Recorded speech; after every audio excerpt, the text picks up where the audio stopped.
Boa noite a todos, sejam bem-vindos a mais um Evangelho no Lar.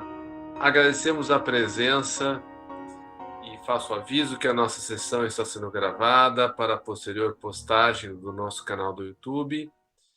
E peço a todos que me acompanhem na leitura do livro, eu ia falar Pau Nosso, porque a gente só toma paulada lendo esse livro, mas o nome do livro é Pai Nosso, do Chico Xavier.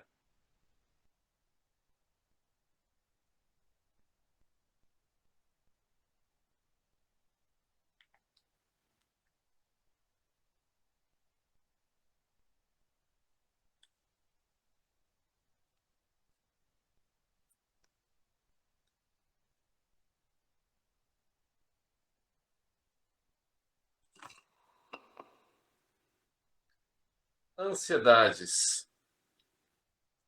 Lançando sobre ele toda a vossa ansiedade, porque ele tem cuidado de vós. As ansiedades armam muitos crimes e jamais edificam algo de útil na terra. Invariavelmente, o homem precipitado conta com todas as probabilidades contra si. Opondo-se às inquietações angustiosas, falam as lições de paciência da natureza em todos os setores do caminho humano. Se o homem nascesse para andar ansioso, seria dizer que veio ao mundo não na categoria de trabalhador em tarefa santificante, mas por desesperado sem remissão, sem perdão. Se a criatura refletisse mais sensatamente, reconheceria o conteúdo de serviço que os momentos de cada dia lhe podem oferecer e saberia vigiar com acentuado valor os patrimônios próprios. Indubitável que as paisagens se modificarão incessantemente, compelindo-nos a enfrentar surpresas desagradáveis, decorrentes de nossa atitude inadequada na alegria ou na dor. Contudo, representa impositivo da lei a nossa obrigação de prosseguir diariamente na direção do bem. A ansiedade tentará violentar corações generosos, porque as estradas terrenas desdobram muitos ângulos obscuros e problemas de solução difícil. Entretanto, não nos esqueçamos da receita de Pedro. Lança as inquietudes sobre as tuas esperanças em nosso Pai Celestial, porque o divino amor cogita do bem-estar de todos nós. Justo é desejar firmemente a vitória da luz, buscar a paz com perseverança, disciplinar-se para a união com os planos superiores, insistir por sintonizar-se com as esferas mais altas. Não ouvides, porém, que a ansiedade precede sempre a ação de cair.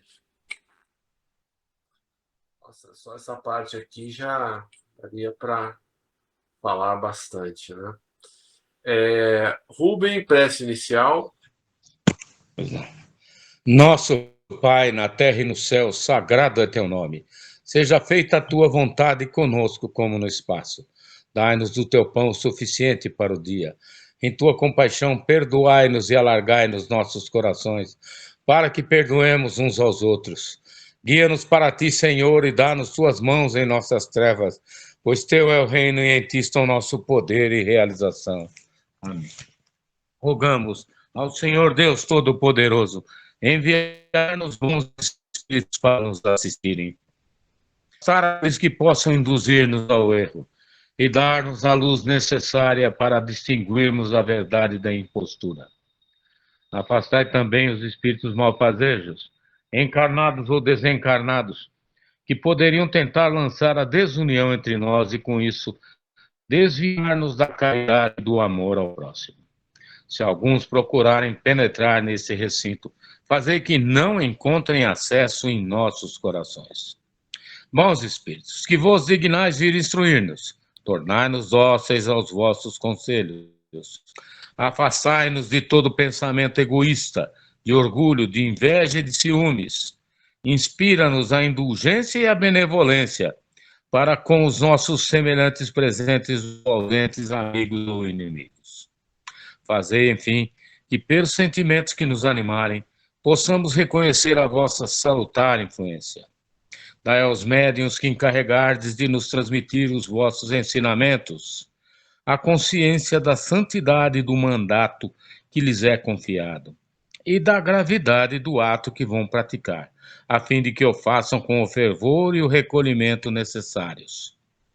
Se estiverem entre nós pessoas que foram traídas por outros sentimentos que não o do bem, abre os seus olhos à luz, Senhor, e perdoai-as, como nós as perdoamos se vieram com intenções malfazejas. Pedimos especialmente aos sagrados Espíritos da Luz, aos nossos guias espirituais, para nos assistirem e velarem por nós neste ato. Assim seja. Obrigado, Rubem. Meninas, o que vamos ler hoje? Rosinha? Oi. O Evangelho, na página 96, os tormentos voluntários.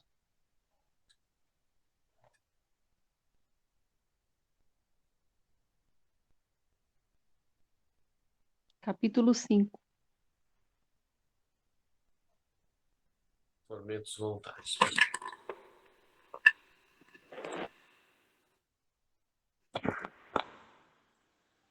Tormentos voluntários. Vive o homem incessantemente em busca da felicidade, que também incessantemente lhe foge, porque felicidade sem mescla não se encontra na terra. Entretanto, malgrado as vicissitudes que formam o cortejo inevitável da vida terrena, poderia ele, pelo menos, gozar de relativa felicidade, se não as procurasse nas coisas perecíveis e sujeitas às mesmas vicissitudes. Isto é, nos gozos materiais, em vez de a procurar nos gozos da alma, que são um prelibar dos gozos celestes. Imperecíveis, em vez de procurar a paz do coração,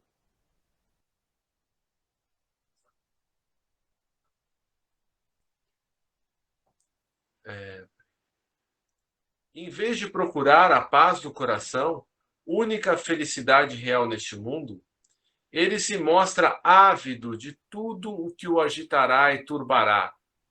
E coisa singular, o homem, como que de intento, cria para si tormentos que está nas suas mãos evitar.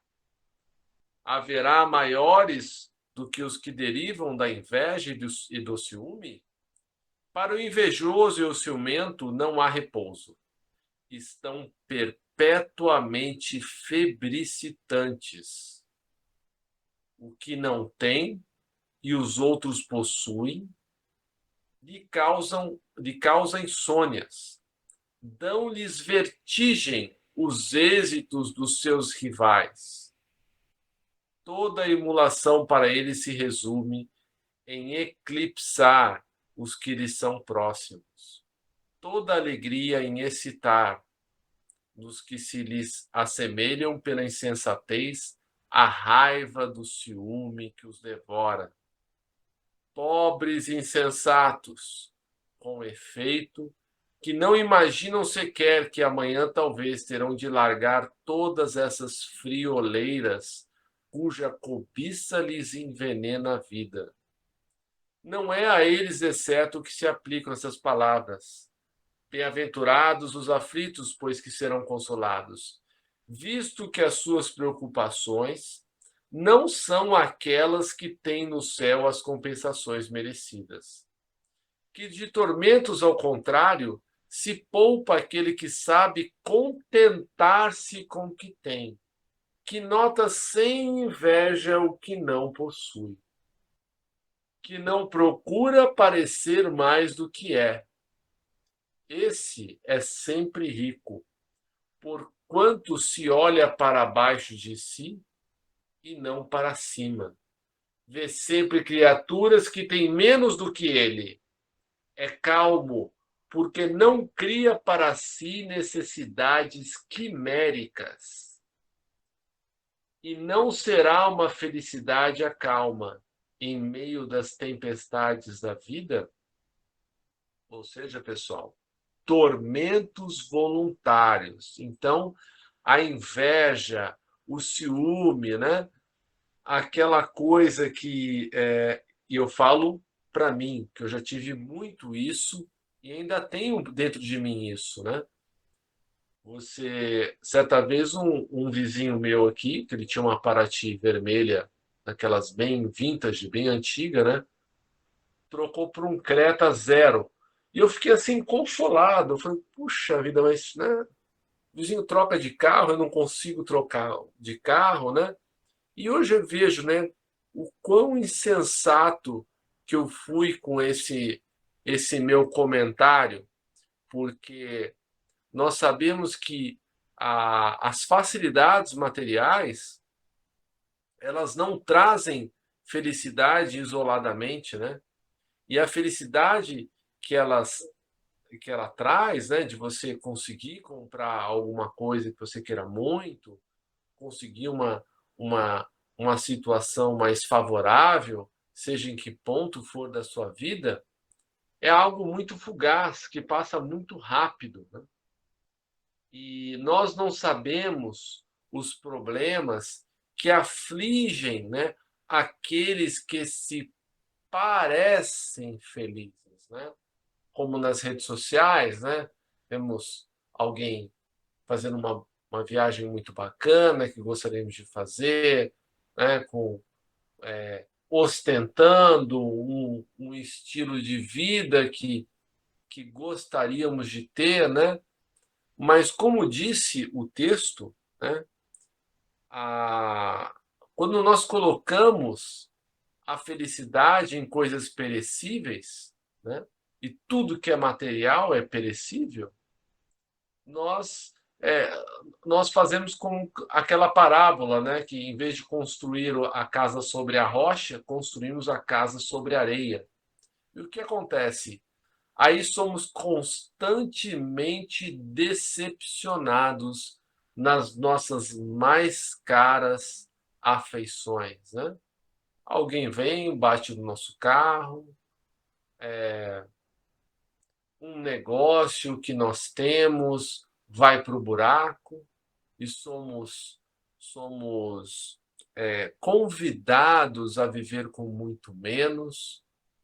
Agora, se já estamos acostumados a viver com menos, se já não damos mais tanto valor à matéria, né? A vemos mais como instrumento e não como uma finalidade, como algo que eu busco, como algo que eu faço da minha vida, né? Uma forma de alcançar tudo isso, eu sou mais feliz. E se nós formos. Tem uma palestra da Lúcia Helena Galvão que chama O Monge e o Filósofo. A história de um pai e um filho. O pai, um filósofo francês, que criou aquele filho com todo carinho, um filho brilhante. Só que quando esse filho cresce, ele vai até o Tibete, conhece uma pessoa iluminada lá e resolve seguir esse mestre e abandona toda a sua vida. E daí, alguns anos depois, esses dois se encontram, né? E começam a fazer comparações dos seus meios de vida e do sentido da vida, né? Dizendo o seguinte, que a filosofia, né, depois do iluminismo, ela se perdeu porque ela foi se rendendo à ciência, né? Então, todo aquele patrimônio que tínhamos filosófico dos estoicos, dos filósofos antigos, como Platão, Sócrates, Aristóteles, ficou perdido. E hoje as pessoas estão trazendo tudo isso de volta, né? Por quê? Todos nós precisamos de consolo, porque a vida é dura, né? A vida nos cobra muitos comportamentos, né?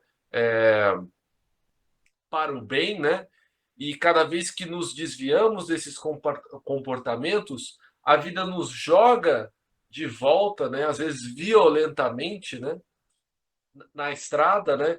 Então, outro dia eu vi uma comparação que a vida é como uma estrada, né? Uma estrada reta, e daí quando queremos desviar dessa estrada, é como se nos guarda-reios tivesse elásticos. Quanto mais intensidade a gente quer sair fora do caminho certo, mais violentamente nós somos trazidos de volta. Comentários? Fred, eu ainda acho que a humanidade ainda está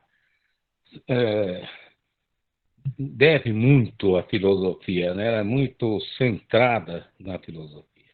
E nós podemos comparar, né, como no tocante assim, a filosofia e a ciência. A filosofia seria, numa árvore, seria o tronco. E a ciência, seus inúmeros galhos e ramos. Né? Então, a humanidade, os grandes filósofos do passado, eles eram cientistas também, Pitágoras, né? Arquimedes. Eles eram sábios em todas as ciências, né? E esse legado, né, que eles deixaram para a humanidade foi muito marcante, né? Inclusive, Sócrates foi um precursor dos ensinamentos de Nosso Senhor, não é mesmo? Então, nós temos uma frase importante aqui de Buda, né? Ele fala assim: se um homem fala ou age com o pensamento puro, a felicidade o acompanha como uma sombra que jamais o deixa. Então, são conceitos que nós temos que refletir, né? E tentar, na medida do possível, segui-los, né? Obrigado, pai. Essa frase é digna de uma tatuagem, hein, Rubem? Né? Não aquelas besteiras que às vezes a gente vê o pessoal tatuando, né? Mas essa frase aí eu tatuaria. Mais comentários, pessoal?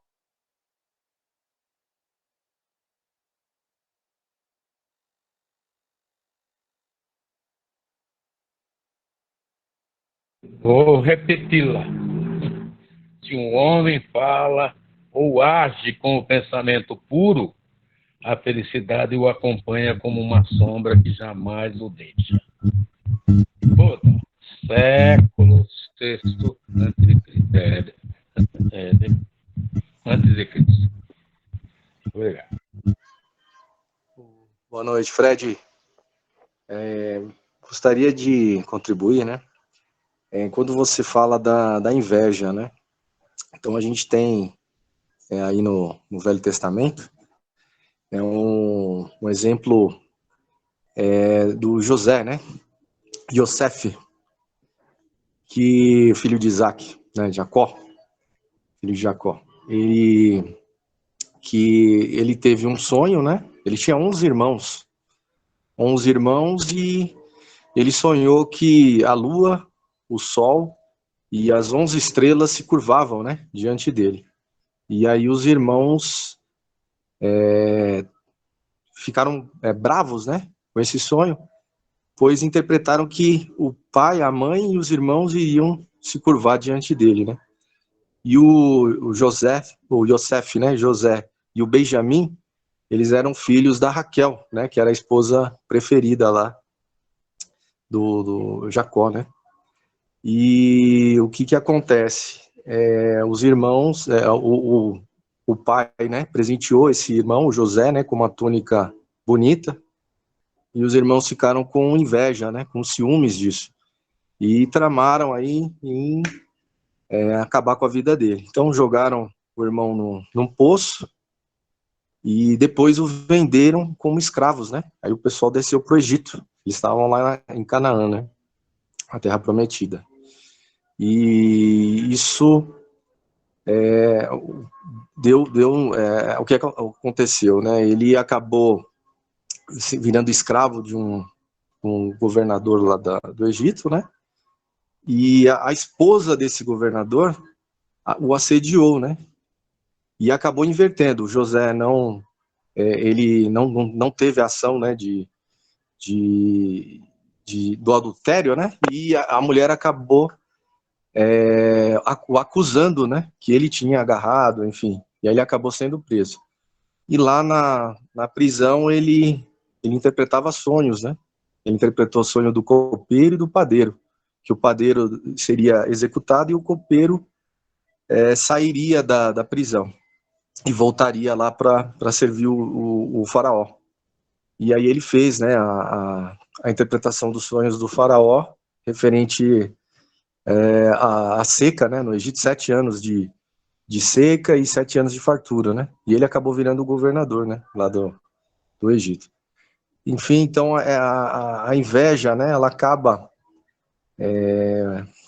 causando, né, alguns problemas. Entretanto, o que o José ele acaba dando uma lição nos irmãos, né? Depois esses irmãos vão até o Egito na época da fome para pegar grãos, né? E aí o encontram como um faraó, né? Como um governador. E ele fala que Deus utilizou, né, essa situação para colocá-lo naquela posição também, né? Então tem uma lição, que Deus está com a gente, né? E tem um outro ponto, Deus não vai colocar coisas ruins na nossa vida, né? O que pode acontecer é gerar dúvidas. Então, às vezes, como você comentou, o meu vizinho, ele comprou um carro, mas aquela dúvida, será que ele merece isso? Então, aí que Deus, né, recebe esse será, né? E aí acaba colocando algumas coisas em xeque sobre a conduta, né, dessa pessoa, se ela merece ou não, se é merecedora ou não. Então a gente tem que se policiar para isso, mas Deus não vai castigar ninguém, Deus não vai punir ninguém, não existe, eu não acredito no olho gordo, essas coisas não existem, né? Eu acredito que Deus não permite isso. O que pode acontecer é aquele ponto de interrogação, será que aquela pessoa ela é honesta, ela merece tudo aquilo? Enfim, é isso aí. Obrigado, Fred, obrigado a todos. Discordo.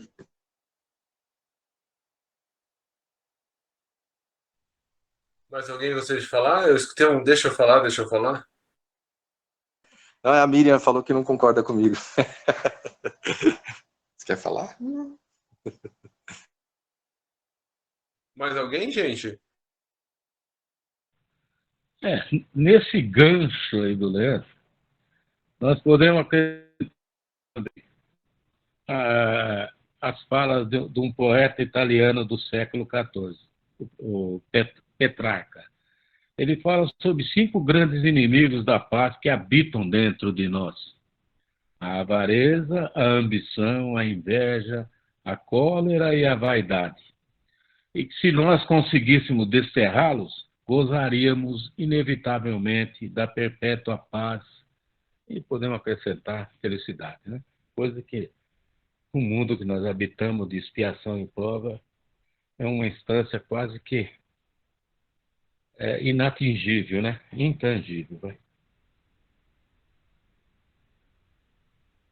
Eu vejo que eu tô muito longe disso.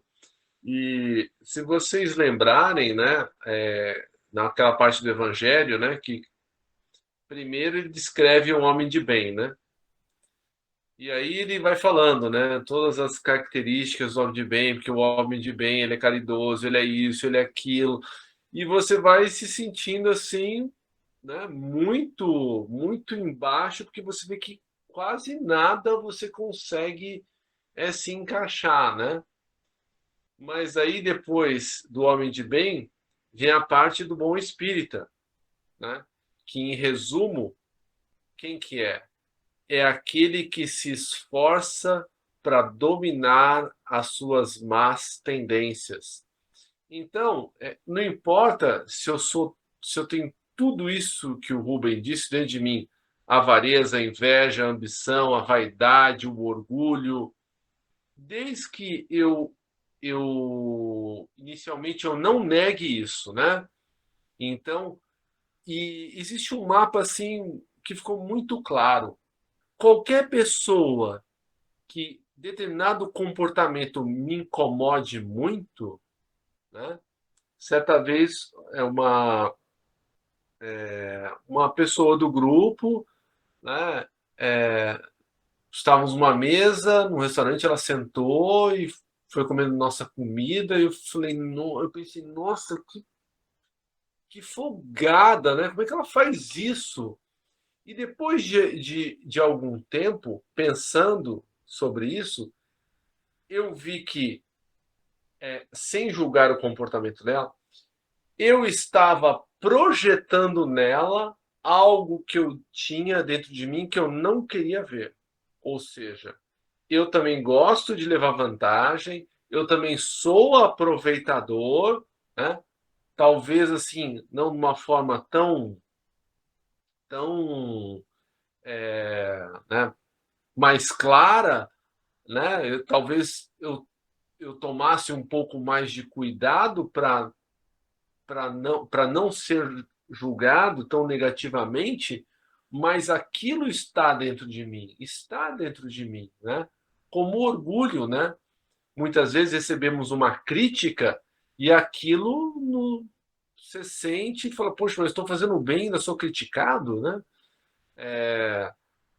A nossa vaidade, né?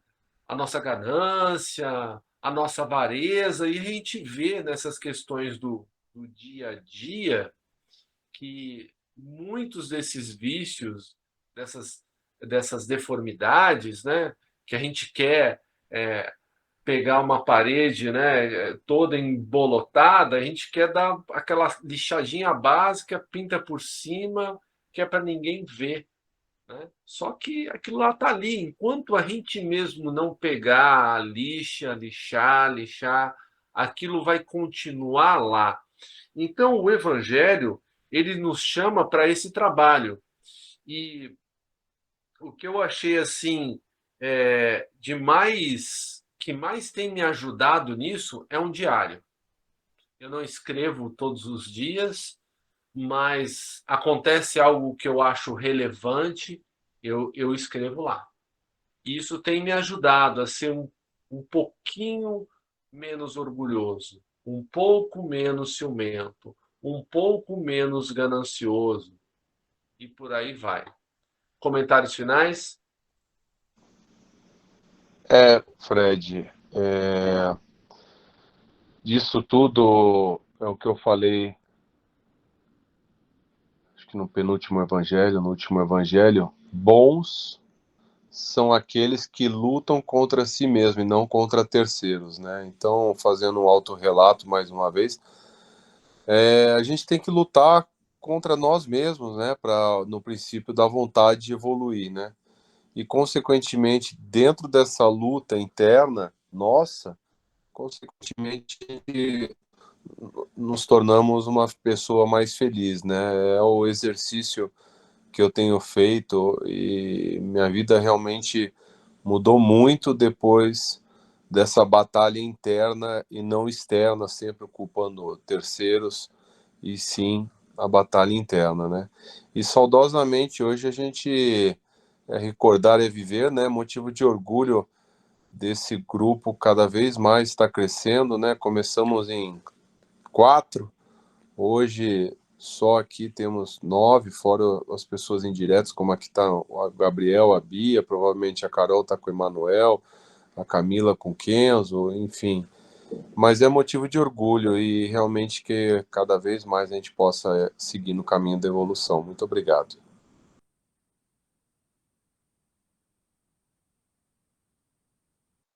Amém. Perfeito, pessoal. Vamos então agora. Eu acho que o Rubens acho que queria fazer mais algum comentário. Que ele quer falar mais alguma coisa? Fique à vontade. Em tese não, mas existe a frase do ensinamento de Sócrates, né? Ele em latim é nos te ipsum, conhece-te a ti mesmo. Não é? Esse é um meio da gente procurar o quê? O nosso eu divino interior, né? A busca da reforma íntima. É inglória, né? Devido às tendências e os desafios que a gente enfrenta no cotidiano, não, meus irmãos? Conhece-te a ti mesmo. Completando, Rubem, conhece-te a ti mesmo, domina-te a ti mesmo e transforma-te a ti mesmo. Né? E essas vitórias, essas pequenas vitórias que nós temos, né, não tem aplausos, porque ninguém as observa, né? Quer dizer, pelo menos encarnados. Desencarnados, a gente sabe que estamos sendo observados em todos os momentos. Vou então passar agora para as vibrações. Vamos então procurar nos conectar com Jesus, esse nosso querido irmão maior que está sempre conosco, através da espiritualidade amiga que nos cerca, que nos auxilia, que prepara o ambiente do nosso Evangelho no lar a cada dia, fazendo a limpeza, a asepsia do ambiente, para o nosso conforto material, espiritual, e também para aqueles que trazem. Então, se eu posso dizer que pelo menos um ato de caridade desinteressada eu consigo praticar, é fazer o Evangelho no lar. Porque é um ato de caridade para comigo mesmo e para aqueles que aqui são trazidos. Então, vamos agradecer essa oportunidade que temos e vamos pedir por aqueles mais desafortunados que nós, aqueles que estão em graves sofrimentos, inicialmente os nossos irmãos desencarnados, e dentre estes, aqueles que saíram da vida física pela porta do suicídio, como a Gabriele, a Verena, o Elias, o Alain, o Bruno e tantos outros. Que esses irmãos sejam amparados. Vibramos também pelos os nossos irmãos encarnados em sofrimento. E dentre estes, o nosso querido amigo Ícaro e tantos outros que estão com a ideação suicida. Nós sabemos que o suicídio já é considerado uma epidemia. E o Evangelho, a codificação espírita, nos traz que a alvorada dos novos tempos seria marcada pelo suicídio de muitos irmãos. Mas vamos pedir por eles, por estes que ainda não se decidiram, pois sabemos que as ideias do suicídio elas vão sendo sopradas, elas vão sendo alimentadas por irmãos desencarnados, obsessores. E quando digo obsessores, nós temos que esclarecer que são pessoas, são espíritos que não conseguiram perdoar os irmãos que estão na carne.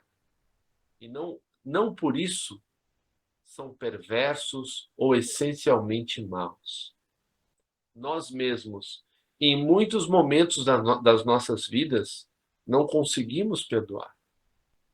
Então peçamos pelos que são obsidiados e principalmente pelos obsessores, que são os nossos irmãos mais infelizes. Que todos eles sejam amparados e convencidos a deixar esse caminho de sofrimento para recomeçar a caminhada com um pouco mais de felicidade.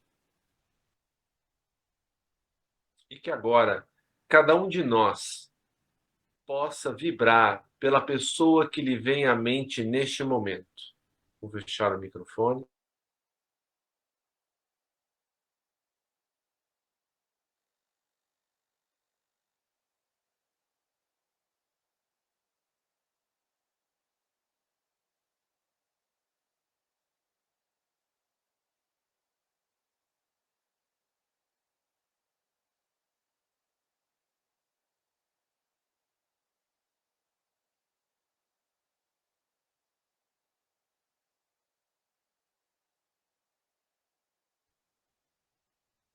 Que todas essas pessoas que vieram à nossa mente sejam amparadas.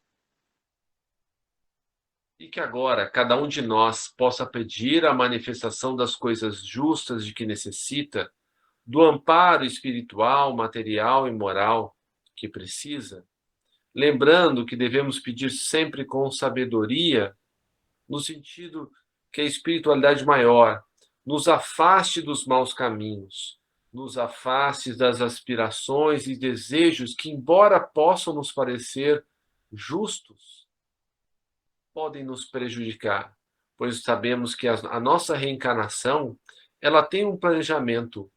O acesso irrestrito e merecido a situações mais favoráveis pode nos desencaminhar à reencarnação. Então peçamos que os espíritos amigos afastem tudo de nós que não necessitamos, tudo que pode nos prejudicar e aqueles a quem amamos também.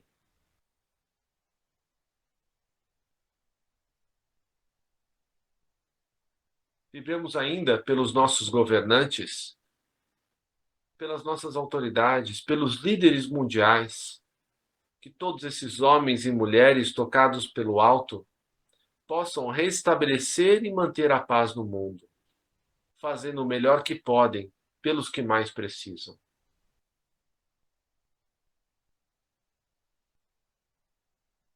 Vibremos também pelos indivíduos que anonimamente praticam a caridade, que não são manchetes dos jornais,